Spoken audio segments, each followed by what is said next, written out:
Of course, sure. And we're live on Twitch. Hello, everybody. This is a very, very impromptu last minute Q&A session. We were originally going to do a little something else, which we won't talk about yet, but because that couldn't happen, we were like, oh, well, let's just stream anyway, because we miss you all. And we can't get Deeply. enough of your attention. Or at least I can't. Maybe Chirag has a healthier parasocial relationship. I'm used to being lonely. I've lived with it. I've accepted that. There you go. Me, on the other hand, I'll make a cat, my friend, if I can. So today's plan is mostly to go through Reddit, go through your questions, and just have us two guys who tend to GM a lot take some questions from it, and see we have any insights to offer. Most likely, we have bad advice to offer, but hey, it's still advice and it's free. So what are you complaining about? And the best thing about bad advice, you can just do the opposite and it becomes good advice. There you go. See, it's great advice like that that's going to make this an excellent show. In fact, I wouldn't be surprised if you know our leader and what production manager Indrani is like, this should be the Wednesday. You two do this. That's totally what's going to happen. So her plan is to get rid of the games that we run and just to have us talk instead. Yeah, we are essentially trying to talk ourselves out of a job. A job that anyway doesn't pay. Yet. Hey, if you feel like making a donation, I think we have a Ko-fi link in the description. Go for it. You know, any money is welcome. Like, honestly. We shill too hard at the start. We gotta shill later. Still later. Okay. This is what we're here you for. Need Indrani, because Indrani knows how, just the rate at which to shill. Indrani realizes that we have to offer quality content before we start asking for money. So let's get to that quality content. Exactly. Okay, so you guys Six Across Buddy, you ask, haven't we all reached the parameters to become an affiliate? We have, but we are also a registered company, and that's a work in progress with some of the paperwork still getting processed, which means that we can't fill up the tax forms that Twitch requires you to fill up till that's sorted. It's a bit of a limbo too. But hey, if you know anything about tax forms, shoot us a DM. I will happily take your... And also, he just wants to talk to somebody, so just DM him. Yeah. DM but format. Basically. Okay. So, Chirag, I'll start off with the first question for you, which I saw on Reddit, and I thought this was very relevant. Did you, at some point, come to the realization that you just prefer to be a DM than a player? Yeah, I did. Like, I figured that out pretty early into my career. I remember my first, when I say career, I was 13, I was playing games. It's like, I realized pretty early on that I liked, trying out new systems. I liked doing, playing new games. After my first game was terrible because all my players were physics students, so they knew how to break the system that we were doing. They knew how to do the maths, the points by. We were playing hero systems, so they knew how to break it. And I was like, I'm just playing things from the book, and you're killing them in one round. And then I was like, I gotta keep doing this. I gotta get better. Yeah. I gotta do. And then I realized, as a DM, I could do insane things, and they couldn't say no. Yeah. Like one time, I had one of my first games, which I'm very happy about. Our heroes were like X-Force, Weapon X characters who were like, okay, you guys have to jump into like a foreign country off a plane. I said, okay, you're pushed off. Now what do you do? And then I pulled out a stopwatch. I say, okay, you guys say what you're gonna do. And I literally had a stopwatch for these guys. They had to figure out how these guys, who none of them had flying powers, would survive falling down this thing. And it's like, I can do crazy things. I have too much power. It's great. Hold on, wait a second. You started them off by throwing them out of a plane and telling them to figure out how to make their way to the ground. Yeah, You've without done this parachutes. before with us. You have a particular type of horror you like to inflict on your players, don't you? You have no evidence that I've done this. There's no proof anywhere Yeah, online. the stream doesn't exist, but you have totally just gone, hey, you're in a fantasy world being transported in an airship, and now you got to make your way. Yes, but the difference is I gave you guys a feather fall. I did True. not give these guys feather fall. Wow, I was like, you hardcore, guys figure, yeah. But it was amazing. but it also means I can try. I'm the person who can like try out all these different games, and it's like I like doing all these kind of like playing these kind of games. So I do genuinely like DMing more than I play because I can always like do random stuff, do it all more, and it's more. Sometimes I feel like being more characters can be more engaging just being like the one Person, guy. yeah. But what do you think? What's your thoughts, Shubham? No, very much the same. I did not realize that I wanted to be a GM that early because I didn't start playing till I was like 18. Um, but I played a character for a long time. I played a character for like 4 years, and then I got to a point where I was a bit fatigued with all like Pathfinder stuff, and I also had my master. Yeah, I'm gonna. Then I came here and I came to India, and a bunch of my friends were like, "Hey, we want to play this game that you."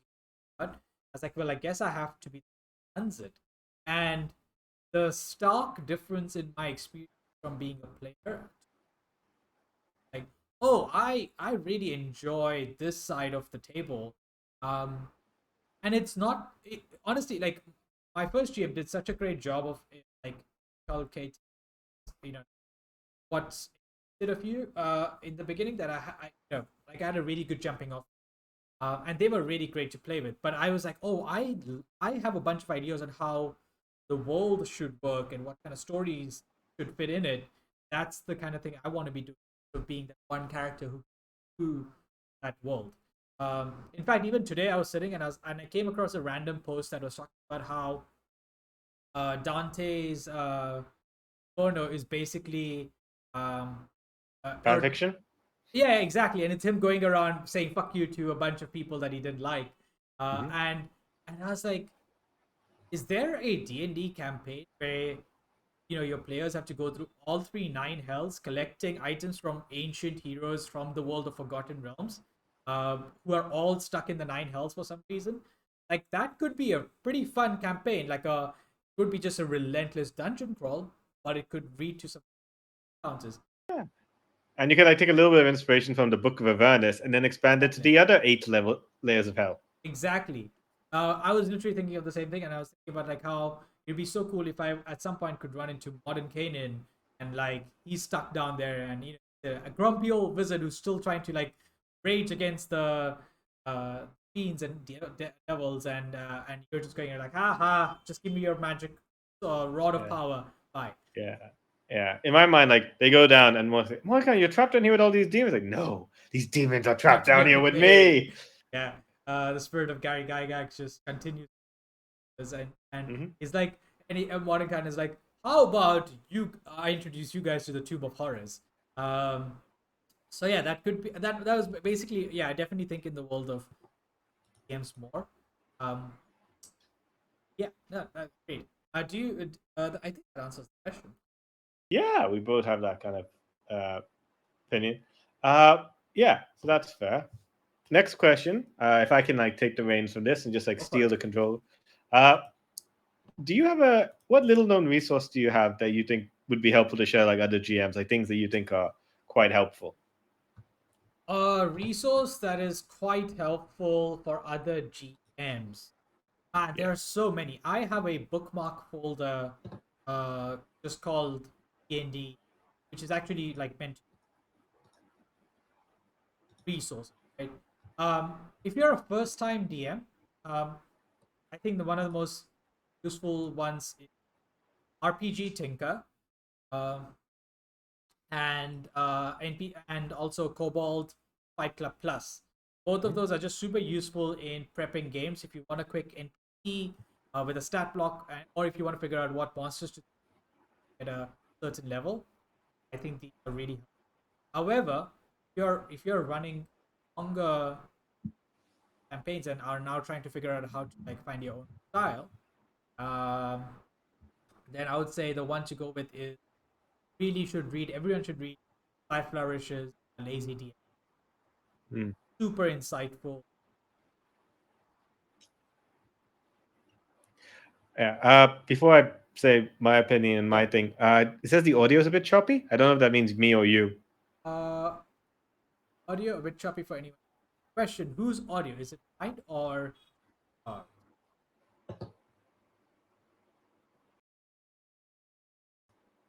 Hard to Shubham more say. so? Okay, I think I know what it might be. Hold on. All right, so it's just you. It's just Twitch and me. I guess we can like chill and relax. How you doing? Getting by? Okay. Let's Yeah. let's see Yeah. how that goes. It might be better. I switched off the fan, but Okay. let's see. All right. Let us know how it sounds. Yeah. We'll do a few different things just to test how it sounds. Uh, all right. So, Your turn. uh, Tell me. okay. So, something I didn't know. I'm sure like all of you guys have probably figured it out, but it's like when I found out about it, I was like, oh wow, this is useful. Pick crew. It's like Oh yeah. really cool. Or like making like images and that kind of stuff. That was like a good fun thing to do. I'm upset that because Flash is gone, Hero Machine, which is what I used to do for all like superhero costumes and that kind of Right. stuff, Right. is gone because Flash doesn't work. And apparently you can like run it on your computer, but I've never tried it. But it's like, oh, that would have been like fun because if you ever did Hero Machine back in the day, it was like so much fun making so many options for making characters and that kind of stuff. That was a good time. Besides that, yeah, Cobalt Fight Club's always a good one. Uh, Unknown resource.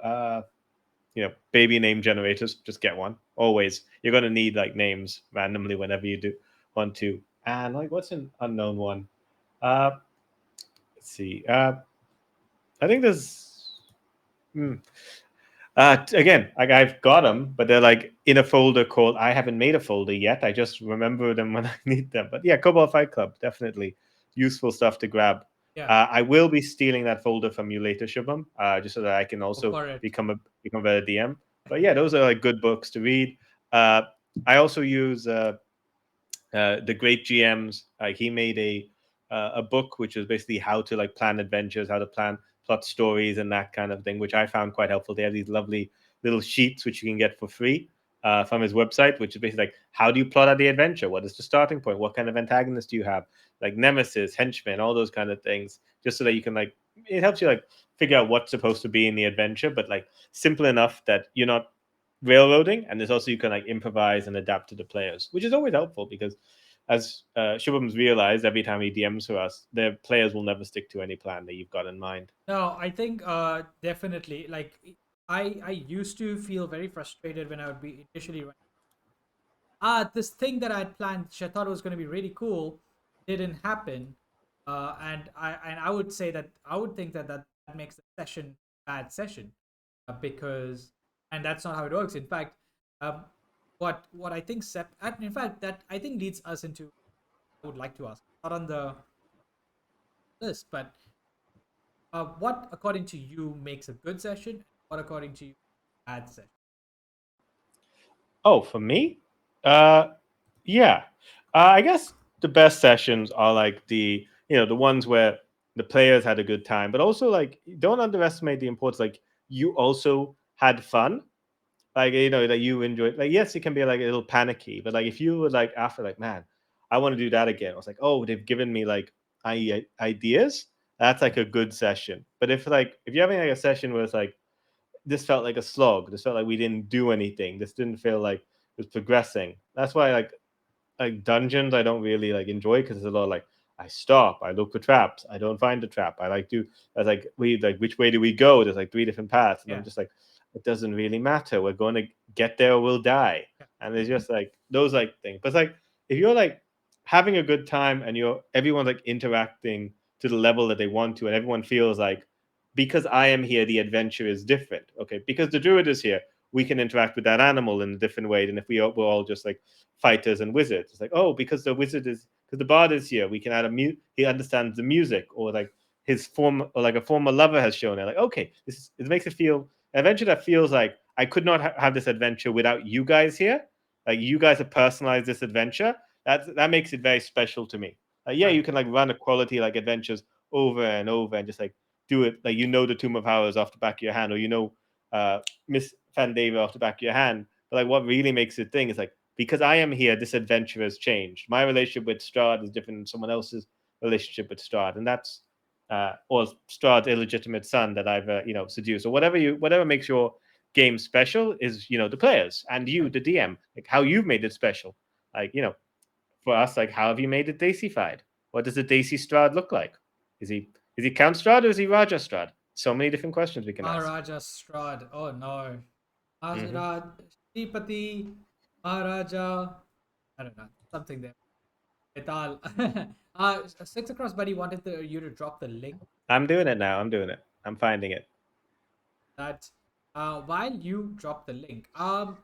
Yes, answering the question of what makes it, I think a good metric to get a feel if you can't judge it,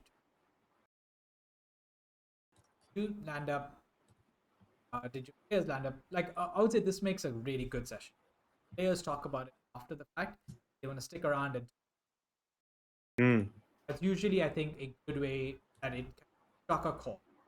Stuff that happened that excited them. Now, the reason I say that that's a high bar is because there will be some sessions where it's you're just moving around doing a few things, and there's not a lot that really strike a chord, but it's still a good bit of escapism, a good bit of experiencing um, fantasy world that they're there for. That's okay. It doesn't have to always this. However, a bad session is when I think, um, in fact, I think the best way to tell that a session, you said there's a slog happening, or okay, my audio is still giving issues. Let's just fix that quickly. That my gate is currently not on. There. Does that help? Testing, testing. 1, 2, 3, 1, 2, 3. Noise gate, nice. Let's just turn off the noise gate. Close. Testing, testing, testing. 1, 2, 3. Okay. So, uh, no, we appreciate the feedback because audio is always an Yeah. interesting nightmare to fix. Uh, Yeah. yeah, bad sessions is when something is actually a slog and you don't take a step back and just try to force your way through it, or kind of everyone remains frustrated instead of just taking a break and going, okay, let's reset. I think often what happens is people forget that D&D is not like a movie or a book where you have to stick to what's in there.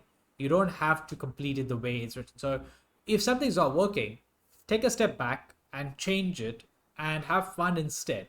If a fight is a slog and you still know there's a 200 HP left on this monster, but no one seems that interested, you're the DM.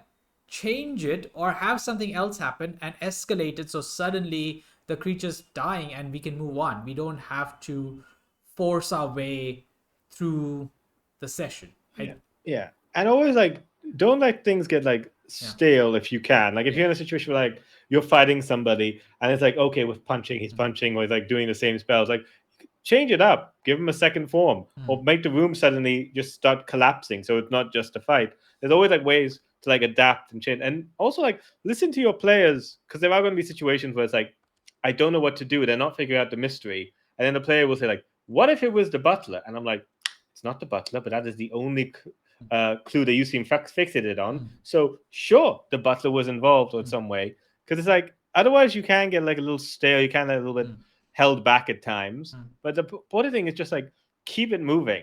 Like that's like one thing I try and like do, and I don't succeed the best because we're on episode 30 of Broken 12, and we've only found two of the talismans. While the main arc isn't moving, the story itself is Yeah. moving. Yeah, things are happening. Yeah. You guys are doing stuff. You're exploring new parts. You're like finding out these things. Yeah. You're not just like, well, we're in the wilderness again Yeah. for another episode. Like, no, that speeds along. You ride Jerry 1, Jerry 2, and you make your way across.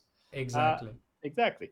And if anyone can figure out why I call them Jerry 1 and Jerry 2, say it off in the chat. Maybe you'll get a thumbs up. Uh, Yes. Okay. I have a question. I saw this and I thought this is a very good question to try answer. How do I tell my GM that his campaign is boring? Important. Yes, I've had these situations where I'm just like, I'm not having fun. And like the most frank thing is like, don't say it when everyone else is there. Don't like say it like thing. Don't like make it like a situation. Like sometimes if you're not having fun, you know, other players may also do it. But like I found like the best thing to like do until you get to the point where like people are actually getting like upset is just like speak to them like privately, like take it aside, ask, hey, is I'm feeling a little like it's like a little slow, it's a little thing. How do you feel about that? Like and just make sure you're like saying like it's I statements. Don't like say like you're a bad DM, you're boring. Say like I'm feeling a bit distracted while we're playing this because I do not feel as engaged. Like I statement, make it clear that's on. You're not blaming them. Yeah. But it's like, is there something that we can do or something I can do to make this be more engaged, or like, or is there something that you can we change something This like that's is, very upfront. I think this is also just good relationship advice, to be honest. Yeah. If you're in any, and I just don't mean romantic relationships, but even in a friendship, if there's a problem, a good way to approach it is to start with "I feel" statements. I feel that I'm not often heard enough, or I feel like I don't get to do things my way, or I feel like I feel a little what's it? Too much is being asked of me, whatever. And then instead of saying, and you need to change this about yourself, and I don't like how you run the game, which then becomes an attack. It doesn't become a conversation. You've said, I feel, and then you can go like, and I feel like this might help. So you're also offering a solution as to what would suit you. Yeah. Like if your solution could just be like, could we not have like the combats are a bit long? Could we have like a bit more of that social interaction? Can we explore more toilets? That was a fun time. Please Yeah, admit it was a fun time. it was a And great time. great time. Shitty great time. Whole session. I cannot believe it was green, yellow, and red. We And we we we really got our heads in the gutters there. exactly. Yeah. But yeah, it's just like be like upfront, be that kind of thing. And if you're still like feeling it, like they're like, even if you're friends with them, you could be like, the games you run are not really my style. Like I have like friends in London who really love Call of Cthulhu games. I've never gotten into Lovecraft. It's Yeah. never been like my thing. So I went to happen like, listen, I love you guys. It's great. I'll do one session, like a one shot if you're doing it just because I want to hang out. But it's like I'm not that into like these kind of campaigns, or even just like other people's like, I love you. You're great. Your Monster Hearts games are a bit too dark for me. It's not really my scene, for example. And there's nothing wrong with that. You're just like, okay, and you can still be friends if you're not in that campaign. Like that's what you do if you're not just feeling engaged. Like the rules are slightly different. If you're actually feeling like hurt, like you're being hurt by the game, that's like a whole different thing. Where like the campaign's like a bit, you feel like no, like there's something's wrong with it. Then that's like a different conversation. But like if you're just not engaged, then yeah, they could speak to them, do that. They might even suggest like maybe you'll be more engaged. They might suggest like, oh, maybe you'll be more engaged if you like have another player and you're his buddy. Yeah. Like you can like bounce off each other, and they might like. But that's like something again. Speak to the DM first. Yes. Figure that out. Yeah. And like making sure you're not accusing of anything. Just like see if there's a way that you can sort it out. Yeah. There's a question. Let's just quickly jump to that one. I'll take this one first. Let me just have a read. If there's a particularly disruptive party member, someone who's constantly interrupting and suggesting actions and moves on behalf of other players, how do you bring this up by the GM? I suppose it will be better coming from them rather than me. Yes, I think it is ideally something the GM can address better than say a player to player directly. Mostly because you often rely on the GM to be a rules moderator. Often, actually, people say that the GM's not the storyteller; they're just the moderator for a panel discussion. That's so. In that case, it's good if the moderator is the one going. Sorry, can you give this other person a chance to say? So yeah, I would say definitely have a private chat with the DM, and the DM can then actually often it's a matter of I think. There's two options. One, you can the GM can have a direct conversation with the. I guess there's a term for this in group therapy sessions. It's called someone who hijacks the session. They tend to hijack it because they bring in their emotions, and it just becomes about them. And they take it away. They take the mic away and they don't give it back. So the GM can come in and be like, "Hey, you'll get your turn, but I was waiting for this player to finish talking, and let's hear them out." And in those cases, a very firm but simple and not blunt at all, like, hey, let don't recommend actions to players, let them come up with their own ideas, is enough to do the do the kind of you know thing necessary. However, if it's a recurring problem, then it requires a more longer conversation um, between the GM and the player, or even like the group in general. Be like, again, similar tone. Hey, we feel like you're, Yeah. Well, high. yeah, Yeah, like it's again, I statements, or not yeah, just any we, just to make it like it's personal. If it becomes we, it becomes like we're ganging up on you, and that yeah. no one likes that. But it's like you can speak to an individual, like I felt this way Mm, in that kind of way. So it's like, can you? mm, And I get that because I've been the hijacker mm, at times, so I understand. So it's like something I've had to tone down. I'm just like, okay, you're doing that. mm, I like it that, and it's like I will not. And like in my mind, I'm trying to help, mm. but I've also realized no, they have to like learn if they want your contribution, They then they lost. will ask for it. Yep, yep. Everything like if they want like know something about the rules, they want a suggestion about a move, Mm, or if they look like they're getting stuck, I'm like, would you like a suggestion? Would you like maybe you could do this? Remember, you have lay on hands at this mm, point, and you're bleeding out your leg, mm, and then that kind of thing. So like that point, but again, have a conversation if you feel again you're playing a game, so it should be like friendly. It's not like they've like ruined the meeting.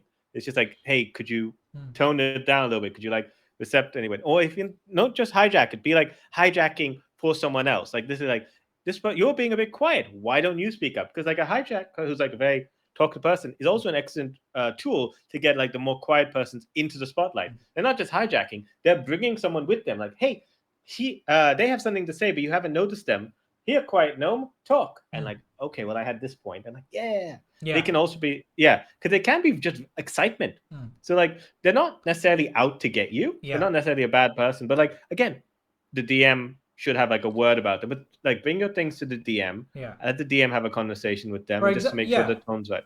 For example, one of the things is, also sometimes, see, there's different types of actors, right? There's some who are bad actors, and in which case they are trying to be disruptive because they really just have one idea of what the game should be. And in that case, it requires a firmer conversation of like, hey, this is not how we want to play. Everyone should get to run their game however they want.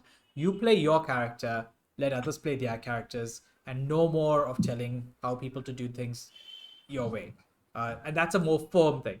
Other instances, and this is why it's good if the GM kind of is perceptive, is the player is just really excited and wants to contribute in any way possible because they're really invested in the outcome of everyone's characters, right? And then you don't want to shut that down. You just want to shape it in the right way. Which in that case, it's good to be like, okay, I want you to role play this, right? Like bring it into the game. Don't just talk about it on a meta level. And every now and then, I want you to listen to see and see if the other players are already have an idea, and maybe let them go through with it. It's all right, right? If it comes from character, it's a lot more believable and acceptable than it is if you're just meta hijacking. Um, yeah, I would say that's my more than 2 cents on it, but that's my sense on it. Mhm. So, Okay. Chirag, do you want to take another question? Oh, there's so many good ones, and one that I'm like, I don't feel confident asking. But let's see. Yeah. There's there's one from It, Six Across Buddy if you want to take that instead. oh, sure. What's six across good? On the other end of How do yeah, you as a DM facilitate? Okay.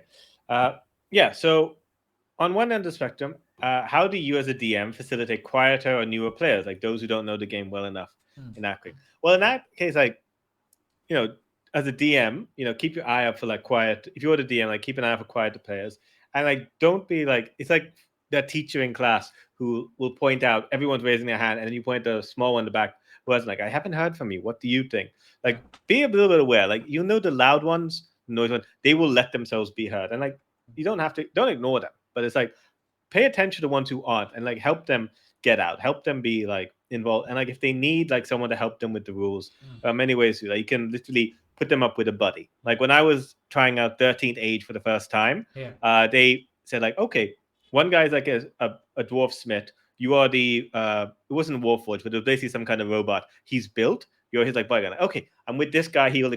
So because I'm with him, they'll help me explain the lore. They'll help me understand the mechanic. Like, so it's always good like put them with a buddy and like tie them together. That's why one thing I like to do with in games when I can is like tie the players together. Like you have these connections. You built this person. You guys are friends because you have a cool mount. All these kind of like things. Your brother and sister. Then that person will bring you forward because you're like that closely connected. So it's like that's very useful. If you're in person, great. Put these people actually sitting next to each other. That's like so that person will help. They won't overshadow them because they're their friend. Like, come on, buddy. I know I can see that you want to do something. Let's bring it out. But like always like, keep an eye and always think like who hasn't had the spotlight? Like that's a Power by the Apocalypse term. And also a movie term, a theater term, but like who hasn't had the spotlight recently? I spent a lot of time on this side of the table. Who hasn't like spoken a lot here? Let's cut the scene. Let's see what they're off to, what's happening with there. And like, if they are a little shy about the rules, don't be like, take your time. It's fine to explain things and just like, yeah, no, that's how it works. And just like, be patient. If you need to like if other people like it and like let people know like we can like take our time a little bit, so it's fine. No one feels like, oh god, I'm panicking. I don't know the rules. I'm like thinking, it's fine. It's okay. I'm not going to rush you in your first combat.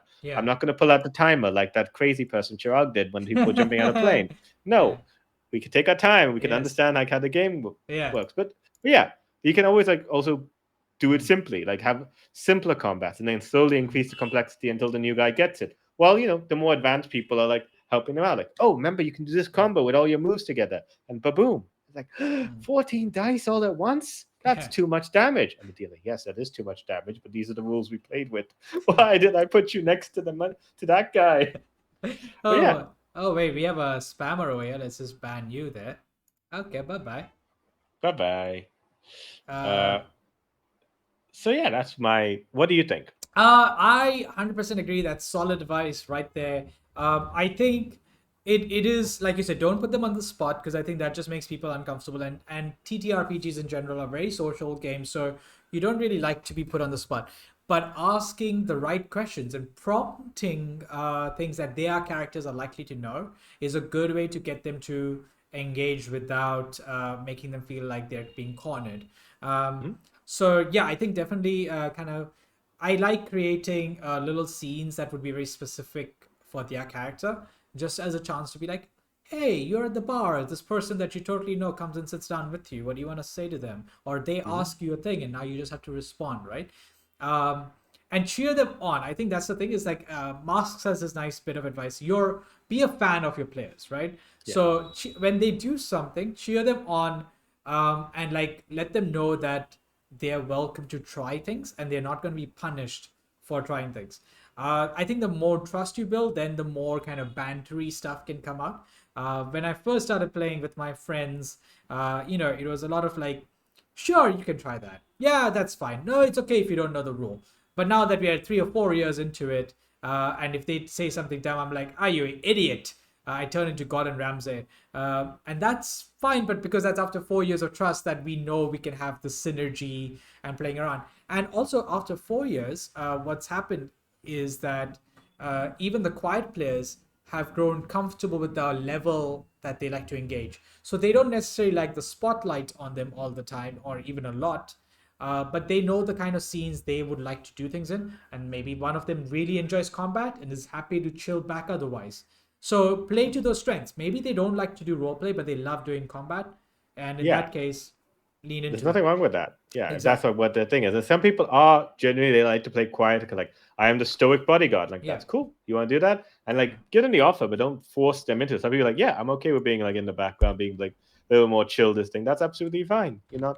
Most of the time, you guys aren't performing, so it's like you can just like that's how you want to play the game. Like I'm quiet, but when the combat comes out, I am the Black Knight, and then Yeah. just like start cutting them to pieces. And yeah, like I liked one thing that you were saying, like, oh, talk about something that your character knows. Like one thing that's very cool if you can help it is like as a DM, give them a piece of the world that they can claim ownership of, whether it's like just their immediate family. Like how do fighting schools work in your thing? How is the local magical? Mm, How do they teach you these things? Like, well, it's very you got to pay your mm, end, so that's why many wizards become adventurers because they mm, have to pay their student loans. But we all have like poles that we can slide down like Batman, or just like whatever, or we all have broomsticks that we can no, we don't have broomsticks. We have vacuum cleaners. Like, oh, awesome. And because that becomes something that they've created, they feel invested in the world, Yeah. and it helps bring them out a little bit. But yeah, also being quiet isn't necessarily a bad thing. But if Yeah. they're quiet because they want to be, as opposed to quiet because they don't know how to interact, then yeah, there's like those are different ways to deal with that. Exactly. Okay. Here's a question. By the way, Dun Len Dill. I don't know if I'm saying your username correctly, but thank you for all the questions. Mm-hmm. Have you faced scenarios where the DM themselves are sort of introverted or not very assertive or perceptive? They might be great world builders or conduct combat really well. Is there a way in which I, as a player, can help them out by engaging the quieter players or gently calling out the more rambunctious ones? Is this something I ought to run by the DM first? So a lot of parts to that question. First of all, yeah, let's talk about introverted DMs.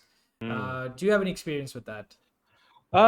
Yeah, it can be. I I like to think I'm like I'm not introverted when it comes to talking because I'm loud. You've heard me be I loud. mean, I've always been you and loud. I are just essentially two people made into two different bodies. So yeah, Yes, twin telepathy. yes, The Yeah, I guess like if someone taking a DM anyway role is like you're anyway taking up a leadership position, sort of. Even if you're like a moderating, it does require you to be a bit louder, and those are skills that you can develop. mm, And like if you could see a DM is like struggling because there's like lots of players that's being a bit loud, you can like speak to them like, hey, you need some support, you need someone to help you out in these things. Like if they're quiet because they don't know the rules, mm, then like many DMs, if you are the quiet DM in question, you can like say like, can you be my rules guy? mm, Can you be like, if I have a question about the law, if I have a question about the specific rules, like how does grappling work? Can I turn to you? And I think like, yes, I can help you on that thing. Like you can be the ally in that thing, mm, or you can be, you know, their bailiff who can just like speak. But it's like speak to them. Like if they are saying like, no, this is like the right level, or if you want them to be, you can again because like being a DM is something you have to like speak up about. You have to be a little bit more vocal because you're not in charge, but you do have to help establish the control mm, and like make sure no one's like overshooting or going too far. mm, Uh, in which ways can I help them?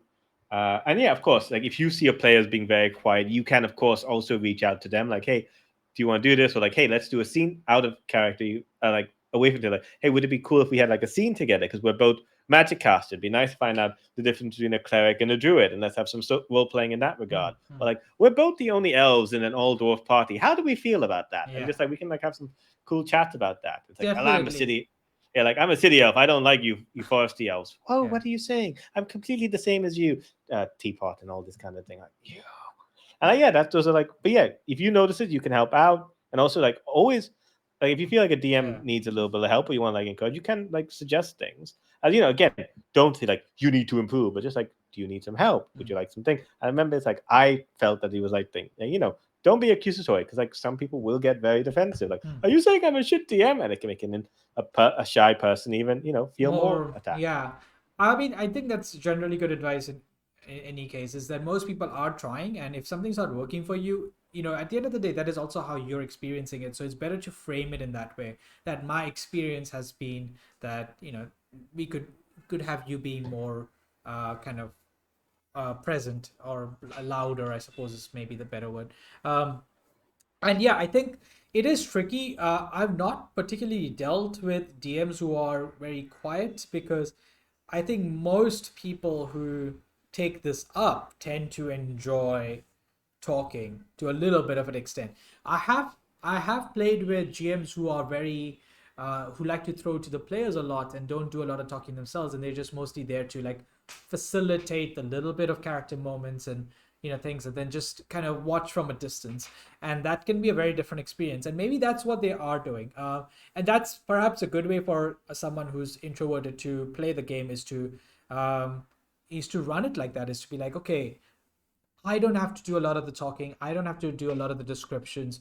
You guys tell me what you see, or you guys tell me what you do in the scene, and then I'll just kind of let the reactions play out, right? We don't all need to have the DM describing how do you want to do this. It could be the players describing, the cool things that they want to do. Um, but it is tricky. I think at the end of the day, over time, you should, as a GM, grow comfortable with at least a level of descriptions and talking. It is harder to do, I think, this job or this game if you or if you don't like talking. Like you can be a quiet person, but you should be able to describe things because I think that's kind of part of the job Yeah. description. Yeah, it is like the more social role, and like that's the thing. Like Yeah. everyone's like, "Oh, TTRPGs are done by nerds who hide in the basement." Yeah, but it's a very social. It's a very Yeah. social activity, storytelling anyway. Mm. So that's going to happen. You're gonna and to do storytelling, you're gonna have to like speak up, and as you improve as a DM, because fine, you start off a bit slow, but as you improve, you're going to be talking, to be more comfortable Yeah. speaking to people in those kind of ways, and just figure out what your own style is. Yeah. How you do.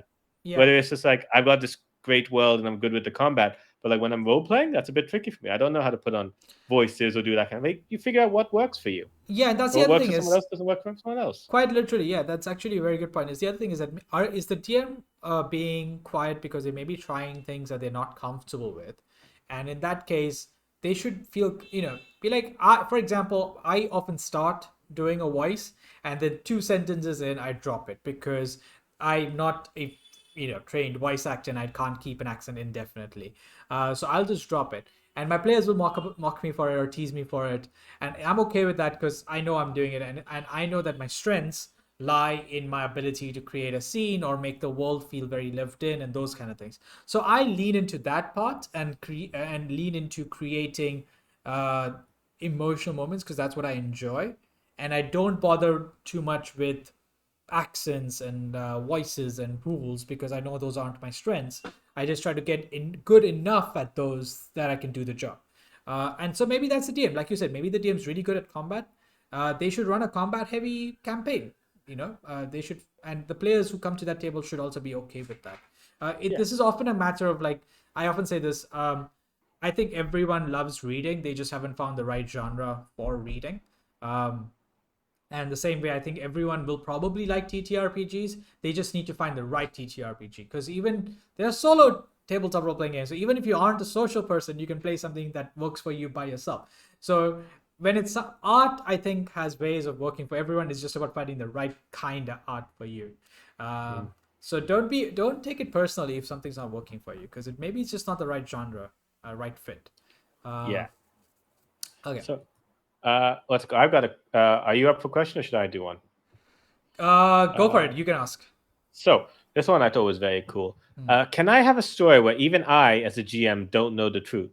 Like if you got a mystery, but you don't actually know who's doing it, or you've got a plot, like I don't know how it ends. Is that okay, or do you think that it's not There right? is a great game that someone shared on the server, which 8-bit or I think Tree linked to, which was brilliant. It's essentially where there are six. Yes, I think it's called Brindlewood Bay. It's 6 players. 5 of them are GMs, and one person's the player. So 5 GMs, 1 player, and everyone is trying to essentially like they know a little bit about the world and they're making stuff up, and the players being the detective who's trying to figure out what's going on. So no one really knows the answer. So there, I think that game kind of works. But if you're, I guess, if you're talking about D&D or specific, um, yes, it's rare that what do you call it? That a GM knows everything about the world. Sometimes you just drop. What I like to do is I just create random Chekhov guns. So I'll be like, oh, you see a mysterious blind lady who's carrying an empty book, who's reading an empty book, and when you try to read the book, the text disappears. Why? What was that about? Who is this person? We don't know. You guys are level 2. You don't really have any magic to figure this out. The lady leaves. Then 20 sessions later, much higher level. I need a powerful figure who wanders the world randomly and might have some valuable information. There you go. My Chekhov gun is ready to be fired. What random character can I use? I'll use this blind lady. So yeah, I think it's totally okay if the DM doesn't know the answer to the mystery, as long as they stick to the fiction. You shouldn't be retconning things in front of the players because then it makes it harder to trust you and the story. So Yeah. whatever you've set up, stick with it, and then add on top of it, and it's fine. Yeah, there are like minor exceptions to like the Yeah, no retconning rule. yeah, Like if it gets like of course like X card is one. Like if you get yeah, to a point where it's like actually that thing we discussed before, where we were throwing the kid around like he was a baseball, and like after that, like I realized that's like making Yeah. me uncomfortable. I didn't like my character doing that. Is there a way we can retcon? Like, okay, sure. They weren't throwing around a kid; they were throwing around a pig. I Mm, was like, okay, and then we figured out when so we like you can do like a little bit of retcon for that, and the other one is like if there is like a need to retcon, like oh, I gave you guys a spell that's way too powerful. mm, Why can we discuss like a retcon or like something like that, to make it work? Because that may genuinely be a mistake. If it is a mistake in that front, then you have to be upfront.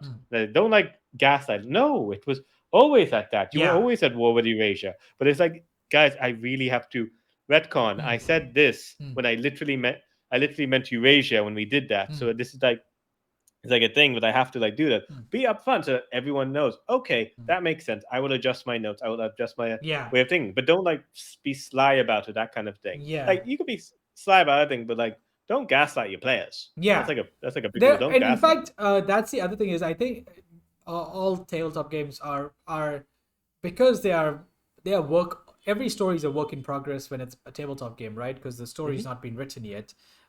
It's okay to edit on the go. Like 8-bit says, just go, yo, I'm a retcon this, and that's okay. Because in fact, I think the players enjoy that level of clarity. They're like, oh, okay, cool. Like I had a moment where I named a player. I described the symbol for this god as X, and then later on I couldn't remember the symbol and I described it as Y. But my players remembered it and they were like, is this the same symbol? Is this a different thing? And I'm like, oh shit, you know what? Redcon, it's this thing. It's both are the same. You guys know it's the same thing. They're like, okay, cool. And no one's experience was made worse, and nor did it reflect badly on me because when you've been running a game for a while, no one's expecting you to know everything perfectly. Trust me, people who do manage to do that kind of like consistency, they usually have a team helping them a little bit, if not, I yeah, I envy the DMs who are that good at note keeping. I know there are ways, but it's yeah. like I envy them so much. They've I, got like I organized not only teams. that, I think even so. For example, one of the names that often comes up in these conversations is Matt, right? Matt Mercer and like his incredible world building and how consistent he is and things like that. But even Matt has had many instances where he's like, ah, shit, continuity error, change something up, and it just gets edited and moved on. Uh, and that's fine. The players and Matt have enough trust to be like, okay, cool, got it, that's fine. No one is perfect, and telling a story on the go is very challenging. So, um, yeah, it's completely okay if you're gonna edit something. Okay, that makes I think that's fair. My feeling about that one is like but we're going to the question like, oh, should they know the ending before it happened? Like you can. Usually the ending will things will change anyway based on what your players do. So like having that kind of flexibility is great. Mm, There's one game I love called Atomic Robo, which is a Fate game, and basically there is like a mystery. There's like okay, some weird science shit's going on. We don't know what's going on, and the players have to brainstorm an mm, answer until they figure out what it is, and then whatever they brainstorm is the truth. mm, And it's like I like that because it's based on the skills the players have.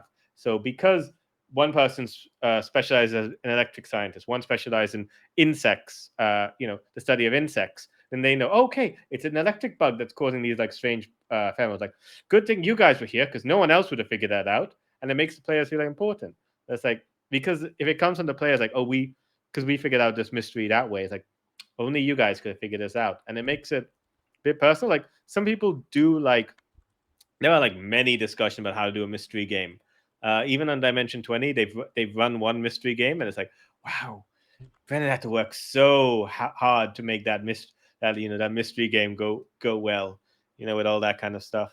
And it's just like it's very tricky to do, but there are many ways to kind of do it. But mm, like if you're like doing a game where it's just like, I'm not sure how this story is supposed to go, you know, there is a little bit like your players will kind of indicate what answer they'd want or like which way they're leaning, and you can do that. You can like, okay, it's this way. Or like, you figured it out.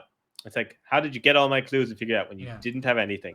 yeah, All you had in the back thing was like gobble with a hat. mm, And it's like, that's fine. But it's like, nope, great, we'll go with that mystery. We'll go with mm, that answer to the mystery.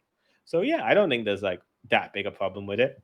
But but have some you know, you know, have some actually no. Some games don't have like a fixed story in them. Some games are very episodic. Mhm. But so I don't necessarily see a problem with some DMs do like more structure and some don't. So figure out what works for you guys. I don't see a problem That's with that. also I think the kind of advice that comes becomes true for a lot of things is like it really depends on the table and the players and what you have all agreed to, right? Like that's kind of like generally true for everything. The only time there are some rules that apply in absolute is respecting people's boundaries and respecting lines and rails. That kind of stuff is the only thing that you don't really compromise on. Everything else can really vary from table to table. There's very few things that are going to be, like a hard set way of doing things. Hmm. Yeah.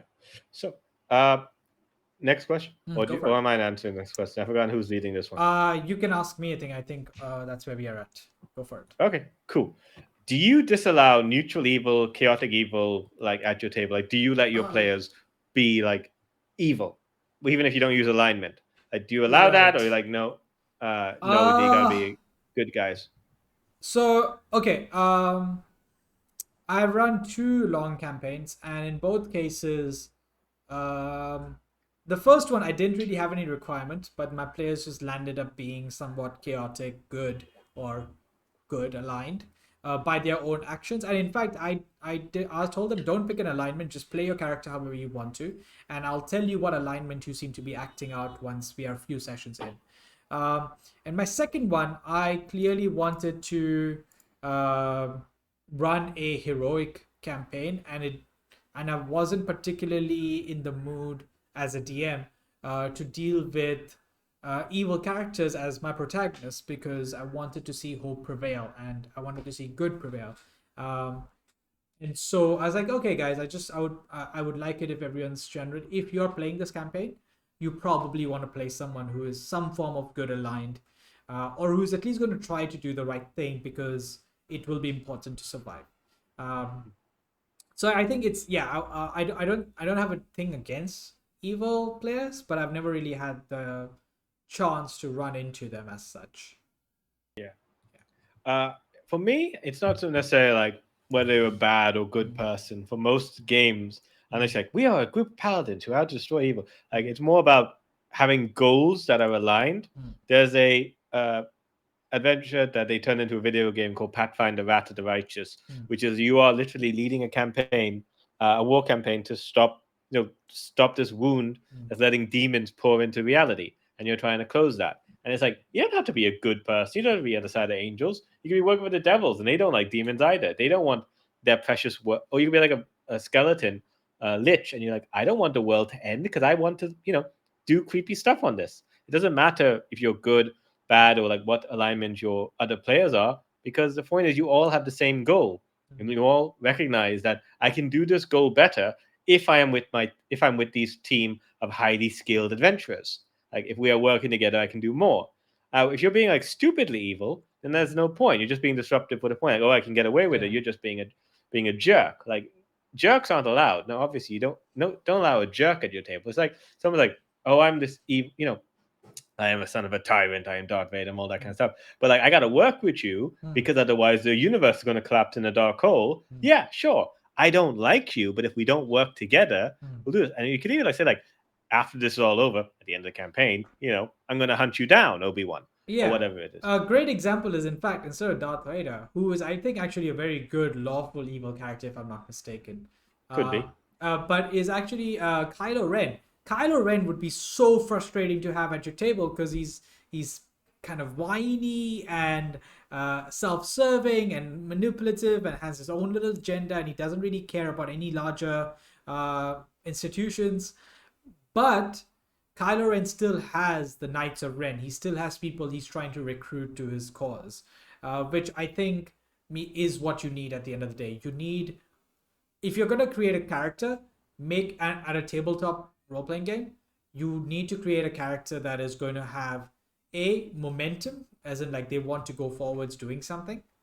They shouldn't just exist self satisfied, and two, they should want to do it with people. It's okay if they don't trust those people, but they should understand that one way or the other it's best if they work with someone. uh, Yeah. Team players. You want someone who can work in a yeah. team, who can like, so like, yeah. like has a way to work in the team. So yeah, don't be disruptive. I think we have a question from Don Sure. Elendil. Uh, Uh, for- Good D&D mini campaigns to start off with old friends, none of them whom have ever played before but are interested. Don't want to stress them with what I found to be a bit of a barrier entry. Are you making one's own character sheet? Don't want to go with pre-made character sheets because I think make your character makes it much more immersive. Any good links or tutorials? Any available source books? Uh, yeah, there's loads of places where you can like make pre-made, uh, you know, mm. make pre-made sheets and that kind of stuff. Uh, that's actually something I've been like thinking of. But you go first. Like if you have any like points about this, Shabam, I'm preparing. So Uh, mm, I'm trying to think. Don't want to.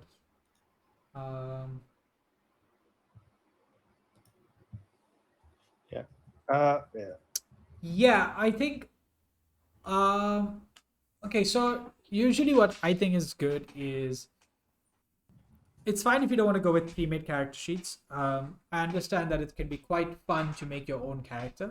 Um, what you might want to still do is then do a character creation session with them where you kind of work hmm through things together. Because what's intimidating is just being like, okay, go to this website and browse this insane amount of data and rules and figure out what combination works for you. Uh, if you throw rule books or even links at people, they tend to get intimidated or bored and lose interest very quickly. It's almost like being asked to read the tutorial book that comes with a video game instead of play the video game. So it can be really disheartening. So make the character with them, yeah, and make it a quick character. So maybe just use like don't go, hey, here are 20 different race options, which one do you want to pick. Be like, what's a character you like, or what's a character idea you had in mind, and then just give them the option that suit them, right? Let them, for the first character they make, let them just create something that they already have on the top of their mind, or that you think they might find interesting because you know them well enough, right? Like, if you know that this person really likes Assassin's Creed, create a nice rogue for them. um, that's step one, I would say. And then, yeah, create the character and make the rules simple. In fact, D&D's rules are really simple in that it's you roll a d20 and you add the modifier that applies. Okay. um, so how to make everything in D&D comes down to that. You roll a d20 and you add the modifier that applies. If you're rolling an attack, you add the weapon. If you're rolling a what's it save, it literally says saving throws. yeah, Skills, it says what skills. yeah, And that's all you need to ask them to do it, and then show them. yeah, As yeah. for mini Uh, campaigns, I don't know, Chirag, I'll throw it to you for that. Yeah. So like the two things you're asking, like it seems like you're asking two things. Like one, they're new players. How do I get them to like make characters and that kind of thing? And the other one is like, how do I get them to like understand the rules but not overwhelm them with the rules?